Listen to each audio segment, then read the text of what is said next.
Have you ever been there? Standing in a busy train station, maybe the city you don't know well, and you need to buy a ticket. Oh, definitely. That feeling. Yeah, that little knot in your stomach. Yeah. You know what you want to say, but the words, especially if it's not your first language, they just kind of Mm. vanish. Mm. That hesitation moment. It's so common for language learners. Exactly. So today we're doing a deep dive specifically to tackle that anxiety head on. Okay. Our mission is to look into this really quite impressive language resource called Easy English Pod Booking a Train Ticket. Right? And it's not just about, memorizing phrases. We want to understand the strategy behind it. How does it actually build confidence for Mm. these real world situations? So we're looking at the how and the why it works. Precisely. We've gone through this pretty extensive 3 hour practice session they offer. Mhm. And honestly, it's more than just a word list. It feels like a blueprint for getting practically fluent fast. Yeah. And our goal here isn't just to list what's in it, it's really to dissect how it achieves that effectiveness. Mhm. We're going to sort of pull apart its structure, see how it breaks down this, well, potentially daunting interaction into smaller, manageable steps, steps you can practice repeatedly. Okay. It's about understanding why this kind of methodical learning is so powerful for picking up practical knowledge quickly. It's giving you, the listener, insight into that process. And I have to say, I was really fascinated by how they structured this because the takeaways feel so immediately useful, whether you're actually planning a trip soon or, just curious about how language learning really works in practice. It's very practical. This deep dive should really shed light on how that kind of targeted practice can shift you from feeling hesitant to feeling, well, totally capable at that ticket counter without the usual stress. It really is a fantastic example of situated learning, learning language in the situation. Right. We often think language learning is all abstract grammar, endless vocab lists. Yeah, the textbook way. Exactly. But this resource shows a different approach. It's learning the language you need right there in the context of the task you need to do. It systematically tackles those common anxieties, those potential trip ups learners face. Okay, so let's unpack it. A 3 hour session Mm. just for train tickets. I mean, my first reaction was, wow, that's incredibly thorough. It is thorough. But is it maybe too narrow? Like, do you spend 3 hours and become a world expert only on train tickets, or is there something bigger going on? What's the thinking behind that depth? That's a really good question. And I think that's where the cleverness lies. It's not just about the tickets, it's That about building this foundational, let's call it communication scaffolding. The brilliance is how it introduces concepts that you can use anywhere, asking for info, handling problems when things go wrong, confirming details. so the train station is like a training ground. Exactly. It's a contained, predictable, but high frequency environment, perfect for drilling those fundamental conversational patterns. It's like a mini version of real world interaction. Okay, that makes sense. So let's dive into hour one then. The resource calls it the warm up, setting the foundation. Mm-hmm. The basics. It gets you right to the ticket counter. Dialogue one, super simple.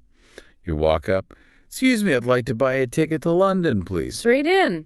No messing about. And then, bang, the clerk asks that key question. One way or return. Crucial distinction. And you need to know the answer. A return ticket, please? And what's great here is how immediate and contextual it all is. You don't just get definitions of one way and return floating in space. Right. They're instantly part of this quick, polite exchange. You have to figure it out and use it right away. And then you get all the necessary info back. The price, $25 departure time, 10.30 platform 4. Yeah. All the essentials. It's a complete mini conversation, ending politely. Thank you very much. You're welcome. Have a nice journey. It's really building that muscle memory for the whole interaction. And the technique they push right from the start is shadow practice. Ah, yes, shadowing. Where you literally repeat each line after the speaker, trying to mimic the sounds, the rhythm, everything. Can you talk a bit about why that's so effective? Why shadowing works better than just, say, reading a list of vocabulary? Oh, absolutely. Shadowing is much more than just parroting words. It's neurologically quite powerful. Okay. It engages your listening skills, obviously, but also the motor parts of your brain for actually speaking and your working memory to hold the phrase. By copying the intonation, the rhythm, the speed, you're not just learning words, you're learning the music of the language. The music, I like that. Yeah. It helps bypass that slow, conscious translation step in your head. The phrases start to become more automatic. It's like training your brain and your mouth to work together seamlessly. It's a real shortcut to sounding more natural, more fluent. Okay, so you get those basics down with shadowing. Then, hour 2 starts to ramp things up. Yeah. Right. Because life isn't always just one simple ticket. Exactly. Time to add some layers, more complexity, more realistic situations. So dialogue 2 starts with asking about train times. Maybe something like, excuse me, when is the next train to Manchester? A very common need. And then the clerk throws in new options, things you need to understand, like, do you want standard class or first class? Right, choices to make. You pick, say, standard class, please. And again, you get the info dump. Price £30. Maybe your reserved seat this time, coach B, platform 7. And that really important bit of advice, please be there 10 minutes before departure. And this is where the resource really shines, I think. It's anticipating what you need. How so? Well, it's not just teaching the question, it's teaching you to understand the possible follow-up questions and the key details you'll get back. It clarifies departure. Coach, sure, defines them quickly. Yeah. But the real learning is connecting departure with that urgent advice. Be there 10 minutes before. It links the word directly to a necessary action. That layered learning really helps cement it in your memory. And they introduce role play here too. Yes, which is great. It lets you practice being the customer, actually responding under a bit of simulated pressure. It moves from passive listening to active production. That makes sense. And then, crucially, they bring in problem solving. Because, let's face it, things don't always go smoothly at a train station. Absolutely not. Trains get canceled, they get delayed, they get full. Right. So dialogue 3 tackles that. What if the train you want, say to Birmingham, is fully booked? A common frustration. And the resource immediately gives you the phrase to keep going, oh, is there another train today? That's such a useful line. It keeps you in control. It really is. And that's often where learners get stuck, isn't it? When the expected script goes wrong. Yeah, you freeze up. Exactly. This part prepares you for that bump in the road. It gives you the language tools to navigate the unexpected, even if the news isn't great, like only first class is available on the later train. Okay. It gives you the phrase to accept it. Okay, I'll take it. And tells you the higher price, £50 perhaps. It's providing these little problem-solving scripts for when things go off script. Precisely. It builds confidence not just for the easy path, but for handling the detours too. Okay, so by hour 3, after covering basics, times, classes, and problems, what's left? It feels like you've covered a lot. Hour 3 is really about consolidation and pushing the fluency, bringing it all together with faster practice, review, and really feeling immersed. Gotcha. So dialogue 4 throws you into a slightly more urgent situation. You're at the station, maybe running a bit late, asking, excuse me, which platform is the train to Oxford? Right. Quick information needed. You get that fast, real-world reply. Platform 9, it leaves in 5 minutes. Hurry. It captures that quick pace. The speed matters. And the practice method reflects that, right? They call it shadow and speed practice. Slow first, then natural speed. Why is that jump to faster speed so important? It's absolutely vital because real conversations don't wait for you. True. This slow practice builds accuracy, gets the pronunciation right, but then speeding up trains your brain to process and respond at a normal conversational pace. It reduces that mental lag, that time spent searching for words. So you react more automatically. Exactly. It helps make the language feel less like something you're constructing and more like something you just do.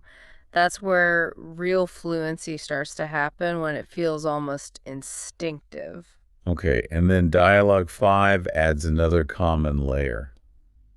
Buying multiple tickets. Right, maybe for family or friends. You might say, hello, I need 3 tickets to Edinburgh. And then you're immediately recycling those earlier concepts. Return, standard class. Reinforcement.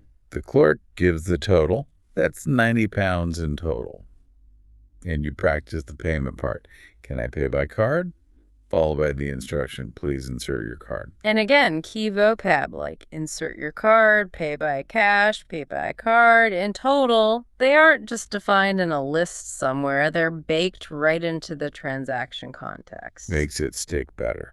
Definitely. And the final piece is this immersive role play game where you get prompted to ask for different tickets, different info. It really simulates being there, having to pull the right phrases out under pressure. It wraps everything up.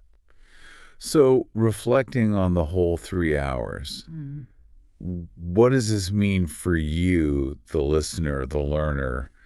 It seems by the end, you're not just a parrot repeating lines. Not at all. You're actually building conversations, handling different variables, multiple people, payment methods, even that sense of urgency. It feels designed to genuinely transform you from hesitant to competent. That's clearly the goal. One huge takeaway for me is just the relentless focus on repetition, but smart repetition.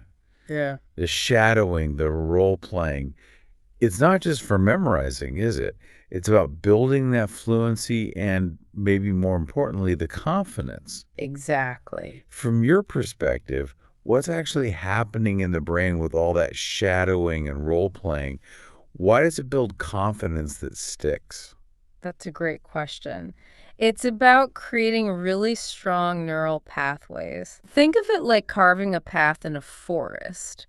The first time, it's hard work. But the more you walk that path, the more you rehearse that scenario, the clearer and easier it becomes. Your brain starts to automate it. It becomes procedural memory, Like riding a bike. exactly like riding a bike or tying your shoes. You don't consciously think through every step anymore. The language for that situation becomes an automatic procedure. Ah. It bypasses the slower, more analytical parts of the brain, allowing for quicker, more natural responses, especially when you're feeling a bit stressed, like at a busy station. It's the difference between knowing about swimming and actually being able to jump in and swim. That's the confidence part. And it really highlights how effective breaking things down into specific scenarios is. Buying a simple ticket, asking times, dealing with the fully booked problem, finding the platform, paying. It taps into that situated learning idea you mentioned earlier. Precisely. Our brains are wired to learn things better when they're tied to a specific context or a task we need to accomplish. Makes sense. By grounding the language in the very real task of navigating a train station, the resource skips over abstract rules and connects the words directly to a need. It makes recalling and using them much faster, almost automatic. And the vocabulary sticks because it's used immediately in those dialogues, not just presented as a list to memorize. Exactly. Context is king for memory. It creates stronger links in your brain, making the words easier to grab when you need them, especially under pressure. The whole point, really, is that internal shift Yeah. from feeling anxious about the language barrier to feeling genuinely confident and capable when you walk up to that counter.